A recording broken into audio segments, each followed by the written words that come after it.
Hello, this is Kevin from toolsource.com. Today I'm going to show you this Ken Tool Mechanics vise. It's reversible. The part number is KT4650. Pretty solid vise. Has good stops here. You can tighten it up to keep it fully adjustable. You can also remove the jaw.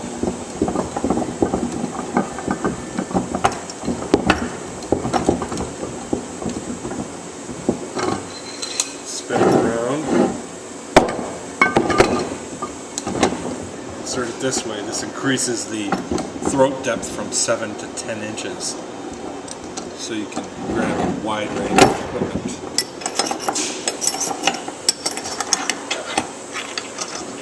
Again, this is a Ken Tool KT4650, available from toolsource.com.